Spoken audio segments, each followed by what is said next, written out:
तो आज इस वीडियो में अपन फ्रेम ऑफ रेफरेंस को समझने जा रहे हैं। यदि आप बीएससी फर्स्ट ईयर के स्टूडेंट हैं या फिर आपने बीएससी ऑनर्स में एडमिशन लिया है और आप फिजिक्स के स्टूडेंट हैं तो आप इसको मैकेनिक्स की ब्रांच में ये टॉपिक आप ज़रूर पढ़ेंगे।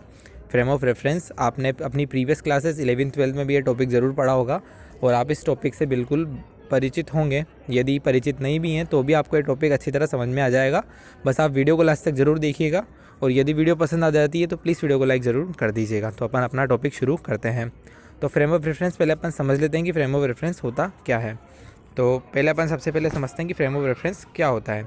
तो यदि आपको किसी पार्टिकल की मोशन को डिस्क्राइब करना है या फिर आपको किसी पार्टिकल के मोशन के बारे में बताना है कि ये पार्टिकल मूविंग है, रेस्ट में है, या ये पार्टिकल इस वेलोसिटी से मूविंग है, रेस्ट में है तो कब से रेस्ट में है, यदि आपको किसी पार्टिकल की मोशन को डिस्क्राइब करना है तो आपको हमेशा एक रेफरेंस फ्रेम की ज़रूरत होती है या फिर आपको एक रेफरेंस बॉडी की ज़रूरत होती है जिसके रेस्पेक्ट में आप उसकी मोशन को डिस्क्राइब कर पाएँ।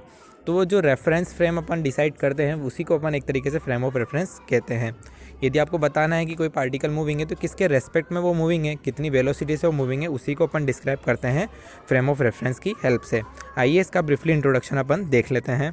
The state of a particle is of two type, particle at rest और particle in motion. Hence the state of a particle is relative, that is the free space and position of particle can only be described with respect to the another body और system. तो जैसा कि मैंने आपको बताया particle की motion दो तरीके की हो सकती है, या तो वो रेस्ट में हो सकता है या फिर वो मूविंग हो सकता है विद कांस्टेंट वेलोसिटी या फिर वेरिएबल वेलोसिटी। तो हमेशा उसकी पोजीशन या फिर उसकी जो मोशन है उसको डिस्क्राइब करने के लिए हमें एक रेफरेंस फ्रेम या रिलेटिव फ्रेम की अपन को ज़रूरत पड़ेगी। उसी रिलेटिव फ्रेम को अपन फ्रेम ऑफ रेफरेंस कहते हैं। फॉर एग्जाम्पल अपन देख सकते हैं कि यदि आपने ट्रेन में कभी सफ़र किया होगा तो आपको पता होगा कि जब आप ट्रेन में आगे की तरफ मूव करते हैं तो आपको पेड़ पौधे पीछे की तरफ जाते हुए दिखाई देते हैं, फिर आप जो बिल्डिंग्स वगैरह देखेंगे, खेत देखेंगे, वो आपको पीछे की ओर जाते हुए दिखाई देंगे। वो अपनी जगह पर स्थिर है, वो अपनी जगह पर रेस्ट में है, पर लेकिन आपको वो पीछे की ओर मूविंग होते हुए दिखाई देते हैं क्योंकि आप ट्रेन के रेस्पेक्ट में मोशन को स्टडी कर रहे हैं उन प्लांट्स की। यदि आप इसी प्रकार यदि आप प्लेटफॉर्म पे खड़े हों और आप उन पेड़ पौधों, उन खेतों को देखेंगे तो वो आपको मोशन करते हुए नहीं दिखाई देंगे। तो इसी बात से अंतर पड़ता है कि आप किसके रेस्पेक्ट में स्टडी कर रहे हैं, किसको आपने रेफरेंस माना हुआ है, उसी पे आपकी पूरी स्टडी रिलेट करती है। तो इस एग्जांपल से आपको क्लियर हो गया होगा कि रेफरेंस फ्रेम अपने लिए कितना ज़रूरी है, रेफरेंस फ्रेम को डिसाइड करना कितना ज़रूरी है जिसके रेस्पेक्ट से अपन मोशन को समझ पाएँ। एग्जाम्पल यहाँ पे लिखा हुआ भी है जो मैंने आपको बताया। For an observer in moving train the trees, houses, building etc appears moving backward, whereas for an observer standing on the platform they look stationary. वही कि यदि आप ट्रेन में बैठे हैं तो आपको वो मूविंग होते हुए दिखाई देंगे, जबकि यदि आप प्लेटफॉर्म पर हैं तो वो आपको रेस्ट में दिखाई देंगे। तो एक बार अपन फ्रेम ऑफ रेफरेंस की डेफिनेशन देख लेते हैं जो आप एग्जाम में लिख के आ सकते हैं। दस the object of a system about which the state of another body is described, such an object is called reference frame. तो ऐसी ऑब्जेक्ट या बॉडी जिसके रेस्पेक्ट में अनदर पार्टिकल की मोशन को डिस्क्राइब किया जाता है उसे अपन रेफरेंस फ्रेम कहते हैं। तो आइए अपन आगे देखते हैं और अपन को क्या पढ़ना है रेफरेंस फ्रेम में। In order to describe the state of a particle or body of reference frame must be agreeable with the easily available for all observer so that everyone can establish the relation between the state of different objects। तो अब इसमें क्या लिखा हुआ है वो आपको मैं एक बार समझाता हूँ कि यदि आपको किसी को रेफरेंस फ्रेम, अब आपने स्टडी कर लिया कि अपन को रेफरेंस फ्रेम की ज़रूरत पड़ती है। अब रेफरेंस फ्रेम को समझाने के लिए भी हमें ऐसे किसी सिस्टम की ज़रूरत है जो कि सबके लिए इजीली अवेलेबल हो, सबके लिए इजीली समझने आ जाए, ऐसा अपन को एक सिस्टम की ज़रूरत होती है। तो इस सिस्टम के रूप में अपन कार्टेशियन कोऑर्डिनेट सिस्टम को काम में लेते हैं। जैसे सभी परिचित होंगे कार्टेशियन कोऑर्डिनेट सिस्टम क्या होता है, जिसमें अपने पास 3 एक्सिस होते हैं, एक्स वाई जेड, तीनों आपस में परपेंडिकुलर होते हैं। तो हमें एक ऐसे सिस्टम की ज़रूरत होती है जो सभी के भली भांति परिचित हो या फिर सभी से ईजिली एग्रीएबल हो। तो अपन को ऐसे सिस्टम की ज़रूरत होती है। तो अपन उसके लिए ही अपन क्या करते हैं, यहाँ पे कार्टेशियन कोऑर्डिनेट सिस्टम काम लेते हैं। For this purpose we use Cartesian coordinate system. It is the 3 mutually perpendicular axis X Y Z, the observer it is the intersection O of these axis. तो आपको इसका इंटरसेक्शन याद होगा जो कि ऊपर होता है। अपन उसको ओरिजिन लेते हैं जिसके कोऑर्डिनेट आप 0,0 लेते हैं।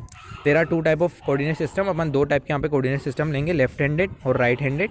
तो आप इस डायग्राम में देख सकते हैं यहाँ पे लेफ्ट हैंडेड कोऑर्डिनेट सिस्टम और राइट हैंडेड कोऑर्डिनेट सिस्टम में जो पोजीशन है वो एक्स कोऑर्डिनेट की चेंज होती है, बाकी Y Z position as it is रहते हैं, वाई जेड कोऑर्डिनेट चेंज नहीं होते हैं। तो यहाँ तक आपको आई होप समझ में आ गया होगा कि हमें एक रेफरेंस फ्रेम की ज़रूरत होती है। उस रेफरेंस फ्रेम को हम समझाने के लिए यहाँ पे कार्टेशियन कोऑर्डिनेट सिस्टम को काम में ले रहे हैं और कार्टेशियन कोऑर्डिनेट सिस्टम हमारे पास यहाँ पे 2 टाइप के हैं।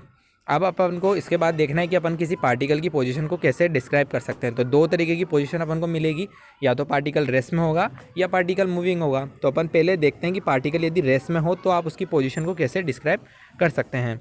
तो पहले अपन देखते हैं the position of particle when the particle is in rest. जब पार्टिकल रेस्ट में है तब उसकी पोजीशन को आप कैसे डिस्क्राइब कर सकते हैं। The position of a particle can be describe by the following two method. पहला तो होगा बाय पोजीशन वेक्टर और सेकंड जो मेथड होगा बाय कोऑर्डिनेट। आपने पढ़ा होगा पोजीशन वेक्टर से आप किसी भी वेक्टर की किसी भी पार्टिकल की पोजीशन को डिस्क्राइब कर सकते हैं, ठीक है। तो बाय पोजीशन वेक्टर एक बार देख लेते हैं। The position vector of particle located at the P point. देख सकते हैं आप इस डायग्राम में, जो अपन ने एक डायग्राम बनाया है, इसमें जो पार्टिकल है वो पी पॉइंट पर लोकेटेड है। इसके कोऑर्डिनेट एक्स वाई जेड है। आई कैप जे कैप के कैप आपको याद होगा इकाई सदिश होंगे तीनों डायरेक्शन के, यूनिट वेक्टर से तीनों डायरेक्शन के अलोंग एक्स वाई जेड के अलोंग से। और जो पार्टिकल है वो पी पॉइंट पर है। The position of a particle located at point P Cartesian coordinate system can be described by line vector OP joining the observer और ओरिजिन और the point. The vector OP is called the position vector. तो आप देख सकते हैं origin से जो point P को जो ज्वाइन कर रही है लाइन, इसी लाइन ज्वाइनिंग को ही अपन क्या बोलेंगे, इसका पोजीशन वेक्टर बोलेंगे। इसको आर वेक्टर से अपन डिनोट करते हैं। ओपी वेक्टर आप आर वेक्टर को बोल सकते हैं। सेकंड अपन को बताना है कि बाय कोऑर्डिनेट ये कहाँ पर होगा। तो the position of a particle located at the point P in the Cartesian coordinate system can be described by the length of a normal down from the point P and Planck's mode of XYZ. These lengths are located coordinate of the point P. तो आप देख सकते हैं point P को यदि आपको बताना है तो आपको X से X डिस्टेंस चलना पड़ेगा, Y से Y डिस्टेंस चलना पड़ेगा और Z से Z डिस्टेंस चलना पड़ेगा, क्योंकि इसके कोऑर्डिनेट आप देख सकते हैं X, Y, Z है, ठीक है। अब अपन को length of normal down form देखने की पॉइंट P से यदि अपन YZ पर लेंथ ड्रॉ करते हैं, ठीक है ना, तीनों एक्सिस अपने में परपेंडिकुलर है। अपन P से क्या करेंगे, YZ अपन यदि प्लेन लेते हैं और उसमें अपन लाइन ड्रॉ करते हैं तो आपको एक्स कोऑर्डिनेट मिल जाएगा उसका, ठीक है।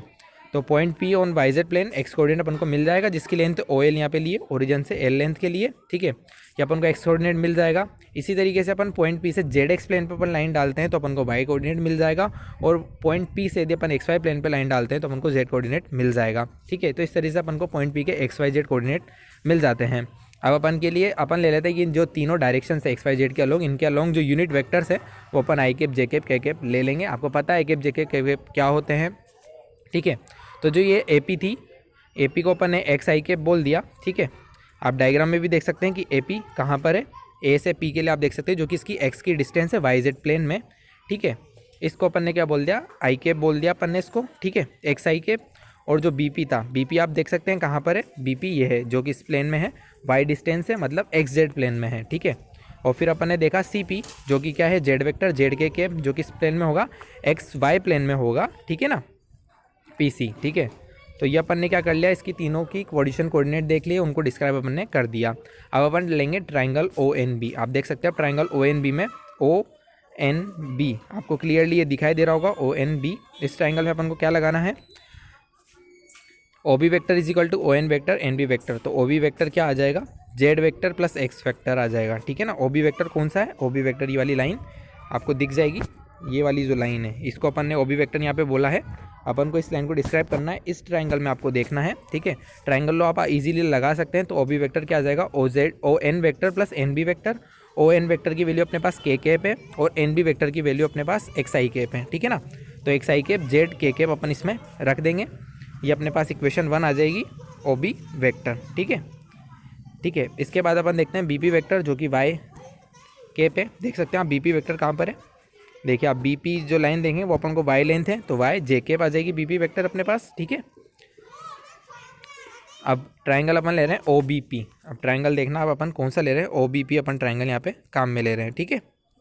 O B P, O B P आपको ये वाला ट्राइंगल दिख रहा होगा, इसमें भी आप लगा सकते हैं कि O P vector is equal to O B vector plus B P vector, ठीक है। तो अपन ओ बी वैक्टर की अपन को पहले लेंथ पता थी एक्स कैप और के कैप, और अपने पास बी पी वैक्टर भी आ चुका है, ठीक है, जो कि क्या होगा, वाई डायरेक्शन होगी इसकी। तो अपन इसको लेंथ, इनकी लेंथ को क्या कर सकते हैं अपन, सबमिट कर सकते हैं इसमें फॉर्मूलाज में, ठीक है। तो यहाँ देख सकते हैं आप O B vector is equal to j, ये तो हो गया था ऊपर वाले ट्राइंगल का, तो अपन ने देख लिया था। अब नीचे वाले ट्राइंगल का अपन देख रहे हैं, ठीक है। तो ओ बी पी में O P vector is equal to O B vector plus B P vector, ठीक है। ओ बी वैक्टर की अपने पास ऊपर वैल्यू है जो इक्वेशन 1 में अपने पास प्रेजेंट है, इस वैल्यू को अपन यहाँ पे रख देंगे। आपको एक बार मैं दोबारा ट्राइंगल से समझा देता हूँ, जिसको भी यदि थोड़ा बहुत भी कन्फ्यूजन है तो आप देख सकते हैं। पहले अपन ने क्या करा, पहले अपन ने ये वाला ट्राइंगल यूज़ में लिया था, ठीक है। इस ट्राइंगल में आप देख सकते हैं कि अपन ने ओ बी वैक्टर की वैल्यू निकाली। तो ओ बी वैक्टर की वैल्यू जो आई अपने पास आई वो जेड के कैप और एक्स आई कैप आई, ठीक है, ओ बी वैक्टर की वैल्यू आ गई। अब अपन ने ट्राइंगल लिया ओ बी पी, ये वाला अपन ने ट्रायंगल लिया, ठीक है। तो ओ बी वेक्टर की वैल्यू अपने पास आ चुकी थी, जेड के कैप और एक्स आई कैप, और अब इस ट्रायंगल में अपन ने बी पी वेक्टर की वैल्यू निकाल ली, जो कि किसके इक्वल होगा, O B vector plus O P vector. O P vector तो अपने पास क्या इसका वेक्टर है, आर वेक्टर पोजीशन वेक्टर है, और बी पी वेक्टर क्या है इसकी वाई डायरेक्शन में लेंथ है, वाई जे के, ठीक है। तो इस तरीके से अपन के पास पोजीशन वेक्टर निकल कर आ जाएगा, ठीक है। सिंपल सी कैलकुलेशन है, आप एक बार देखेंगे इक्वेशन को, इंटरचेंज करना अपन को, ज़्यादा कुछ नहीं करना है, ठीक है। तो वही मैंने बताया था आपको, आर वेक्टर आ जाएगा, इक्वेशन 1 से अपन Z K cap x I cap रख देंगे, तो अपने पास पोजीशन वेक्टर इसका निकल कर आ जाएगा, जो कि पॉइंट पी का पोजीशन वेक्टर है, that is X I cap Y J cap Z K cap. तो ये क्या होगा, उसका पोजीशन वेक्टर हो जाएगा। ये इसका डायरेक्शन है, डायरेक्शन इसमें इंक्लूड है। यदि आपको सिर्फ इसका मैग्नीट्यूड निकालना है तो आपको सिंपली इसका क्या करना है, स्क्वायर कर देना है, under root of X square Y square of Z square. तो इस तरीके से आप इसका पोजीशन वेक्टर को डिफाइन कर सकते हैं। तो ये तो अपने क्या हो गए, दोनों मेथड हो गए, बाय पोजीशन वेक्टर और बाय कोऑर्डिनेट। ये कब था, जब पार्टिकल किस में है, रेस्ट में था। अब पार्टिकल मूविंग पोजीशन में होगा, किसी वेलोसिटी से मूव कर रहा होगा, तो हमें उसकी वेलोसिटी भी निकालनी पड़ेगी, उसका एसिलरेशन भी अपन को निकालना पड़ेगा। अभी तक पार्टिकल क्या था, सिर्फ रेस्ट में था, लेकिन अब पार्टिकल क्या होगा, मूविंग होगा, ठीक है। तो अब आप सेकंड तरीका देखते हैं, the particle moving with the velocity. यदि आप पार्टिकल क्या कर रहा हो, किसी वेलोसिटी से मूवमेंट कर रहा हो, किसी फिक्स वेलोसिटी यदि वो चल रहा हो, तो उसकी वेलोसिटी भी अपन को फाइंड आउट करनी है। If a particle changes is position from P1 to P2 with respect to time, then the position vector of a particle will be function of time and displacement vector of a particle given by, ठीक है। तो आप देख सकते हैं, मैं आपको diagram समझा देता हूँ। तो अपन इस डायग्राम में आप देखो कि ये ओरिजिन के रेस्पेक्ट में पार्टिकल पहले P1 पोजीशन पे था, यहाँ से वो ट्रेवल करके P2 पोजीशन पे गया विद रिस्पेक्ट टू वेलोसिटी उसकी v है, ठीक है। और जो P1 के लिए उसका पोजीशन वेक्टर था वो R1 था, और P2 के लिए जो उसका पोजीशन वेक्टर था वो R2 था, ठीक है। तो अपन को अब P1 P2 की निकालने के ट्रायंगल लो आप लगा सकते हैं इजीली। वो क्या आ जाएगा अपने पास, R2 vector minus R1 vector आ जाएगा। ये आप इजीली निकाल सकते हैं ट्रायंगल लो से, यदि आपने वेक्टर्स पढ़ रखे होंगे क्लास 11th में, ठीक है। R2 and R1 vector are position vector, ठीक है। R2 वेक्टर जब उसने ट्रेवल करा तो उसको टाइम लगा T2, R1 वेक्टर जब उसने ट्रेवल किया उसको टाइम लगा T1। ये क्या है, उन दोनों के रेस्पेक्ट में टाइम अपन को गिवन है, ठीक है। अब अपन को क्या करना है, टाइम इंटरवल देखना है, delta T. Obviously T2 minus T1 होगा, डिस्प्लेसमेंट अपन देखेंगे तो डेल्टा आर होगा, that is R2 minus R1 होगा, सिंपल सी बात है। अब rate of change of displacement आपको पता है क्या होती है, rate of change of displacement velocity होती है, rate of change of displacement. मतलब अपन को जो डिस्प्लेसमेंट है उसको टाइम से अपन को डिवाइड करना है, delta R by delta T. Delta R की वैल्यू अपने पास है, डेल्टा टी की वैल्यू भी अपने पास है। Rate of change of displacement क्या होती है, वेलोसिटी होती है, ठीक है। और rate of change of velocity क्या होता है, एसिलरेशन होती है। अपन एसिलरेशन भी अपन बाद में देखने वाले हैं, वीडियो में लास्ट तक जरूर बने रहिए, आपको काफ़ी सारी इंपॉर्टेंट चीज़ें बताई जाएगी, ठीक है। तो यहाँ पर अपन ने वेलोसिटी निकाली, rate of change of displacement, limit delta T tends to 0, limit आप डेरिवेटिव पढ़ के आए हैं प्रीवियस क्लासेस में, ठीक है। अपन ने क्या करा, limit delta T tends to 0 कर दिया, तो delta R by delta T किस में चेंज हो गया, D R by D T में चेंज हो गया, जो कि क्या है, पार्टिकल की वेलोसिटी है। पार्टिकल की वेलोसिटी अपन ने डिस्क्राइब कर दी। अब अपन को पार्टिकल का एसिलरेशन भी बताना है, किस एसिलरेशन से वो मूविंग है, ठीक है, ये भी अपन को बताना है। Now with the velocity of particle very with the time and the motion is called accelerated motion. यदि वेलोसिटी टाइम के साथ चेंज होती है तो पार्टिकल को कौन सी पोजीशन में कहा जाता है, एसिलरेटेड मोशन में कहा जाता है। यदि उसकी वेलोसिटी टाइम के साथ वेरी कर रही है तो उसको अपन एसिलरेटेड मोशन कहते हैं। और rate of change of velocity आपको पता है एसिलरेशन होती है, ठीक है।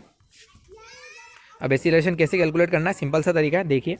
डेल्टा भी आप देख सकते हैं V2 माइनस V1, मतलब पहले यदि उसकी वेलोसिटी V2 है, बाद में वेलोसिटी V1 है, या फिर आप कह सकते हैं पहले वेलोसिटी V1 है, बाद में वेलोसिटी V2 हो गई। अपन को डिफरेंस लेना है, time T2 minus T1 delta t अपन वही ले लेते हैं, ठीक है। अब rate of change of velocity मतलब डेल्टा V को आपको टाइम से डिवाइड करना है, ठीक है। तो ये अपन को क्या देगा, एसिलरेशन अपन को दे देगा, जिसको अपन ए वेक्टर से डिनोट करते हैं, वही डेल्टा टी टेंड्स टू 0 और delta V by delta T. इससे अपन को ए वेक्टर मिल गया dV बाई dt, ठीक है। dV बाई dt अपन को मिल चुका है, ठीक है। अपन ने वेलोसिटी की वैल्यू पहले निकाल रखी, जो कि dr वेक्टर बाई dt है। वेक्टर लगाना ना भूलें, क्योंकि इन सब में अपन को डायरेक्शंस भी इंक्लूड करनी है, ठीक है। तो अपने पास v वेक्टर की वैल्यू है dr बाई dt, तो अपन को जो ए वेक्टर निकल के आ गया वो मिला अपन को d2r बाई dt स्क्वायर। तो इस तरीके से आप एसिलरेशन निकाल सकते हैं, पार्टिकल की वेलोसिटी निकाल सकते हैं, जब पार्टिकल किस में हो, मूविंग कंडीशन में हो। जब रेस्ट में हो तो आपको सिर्फ उसका पोजीशन वेक्टर डिफाइन करना है, ठीक है। तो इन सभी को डिफाइन करने के लिए अपन को क्या जरूरत पड़ी, रेफरेंस फ्रेम की जरूरत पड़ी। रेफरेंस फ्रेम को बताने के लिए अपन ने क्या काम में लिया, कार्टेशियन कोऑर्डिनेट सिस्टम अपन ने काम में लिया। आई होप आपको समझ में आ गया होगा कि हम रेफरेंस फ्रेम क्यों काम में ले रहे हैं, कार्टेशियन कोऑर्डिनेट सिस्टम को अपन कैसे डिस्क्राइब कर रहे हैं। अपन ने पार्टिकल के बारे में सब बता दिया कि पार्टिकल मूविंग है तो किस वेलोसिटी से मूविंग है, एसिलेटेड मोशन है तो क्या उसका एसिलरेशन है, रेस्ट में है तो क्या उसका पोजीशन वेक्टर है, विद रिस्पेक्ट टू कोऑर्डिनेट भी बता दिया, विद रिस्पेक्ट टू अपन ने पोजीशन वेक्टर भी बता दिया। आई होप आपको अब क्लियर हो गया होगा कि क्या पोजीशन वेक्टर्स हैं, क्या फ्रेम ऑफ रेफरेंस है, क्या वेलोसिटी है, क्या एक्सीलरेशन है। अब मैंने आपको पूरा समझा दिया है फ्रेम ऑफ रेफरेंस। आने वाली नेक्स्ट वीडियो में अपन type of frame of reference पढ़ेंगे, जिसमें कि अपन 2 टाइप के फ्रेम ऑफ रेफरेंस पढ़ने वाले हैं, inertial frame of reference and non inertial frame of reference. तो अगली वीडियो भी जरूर देखिएगा, और ये वीडियो पसंद आई तो प्लीज़ वीडियो को लाइक जरूर कर दीजिएगा, चैनल को सब्सक्राइब कर दीजिएगा और हिट लाइक बटन जरूर कर दीजिए, ताकि नेक्स्ट वीडियो बनाने का मोटिवेशन मुझे मिलता रहे। तो thanks for watching, please like share subscribe my YouTube channel.